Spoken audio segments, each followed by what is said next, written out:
Chers amis, bonjour. Au lendemain de la fête de la miséricorde divine, j'aimerais que nous puissions aller plus profondément dans ce mystère de la miséricorde grâce à ces méditations pendant toute la semaine. Je parle bien d'un mystère et pas seulement d'une dévotion. Alors la dévotion à la miséricorde divine s'est bien sûr accentuée depuis le début du XXe siècle, lorsque Jésus s'est manifesté par de très nombreuses révélations reconnues par l'Église à Sainte Faustine. Cette dévotion se déploie autour des écrits de Sainte Faustine, le fameux petit journal.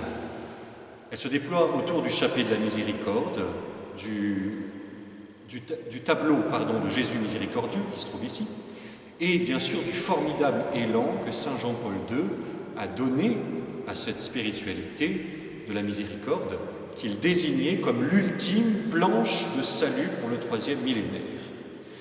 Mais il serait très dommageable de limiter ce mystère à une dévotion ou même à un effet de mode. Le mystère de la miséricorde est au cœur de la révélation, c'est-à-dire de l'Écriture sainte et de la tradition. Il est à la fois le grand mystère de Dieu, son plus grand attribut et l'expression même de son être, ce qu'est Dieu. Bien souvent, on résume la miséricorde à un pardon un peu appuyé, qui coûterait un peu plus que les autres, qui est plus grand que les autres parce qu'il vient de Dieu. Nous allons voir dans les prochains jours que la miséricorde divine est bien plus que cela. Tout d'abord, reprenant les réflexions de Saint Jean-Paul II dans l'encyclique Dives in Misericordia, Dieu riche en miséricorde, découvrons aujourd'hui un premier aspect de la miséricorde.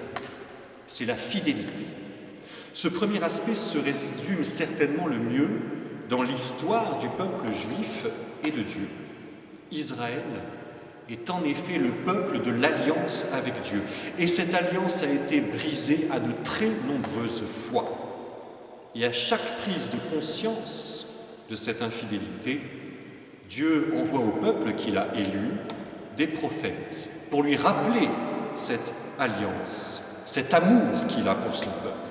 Et dans la prédication des prophètes, la miséricorde signifie une puissance particulière de l'amour qui est plus fort que le péché et l'infidélité du peuple élu.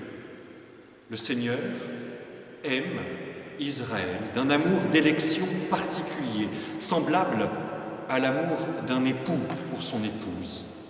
C'est pourquoi il lui pardonne ses fautes et jusqu'à ses infidélités et ses trahisons.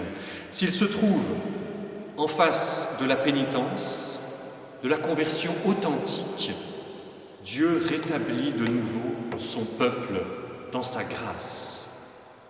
Cette fidélité divine, l'hébreu la nomme Hesed, mais nous en reparlerons demain.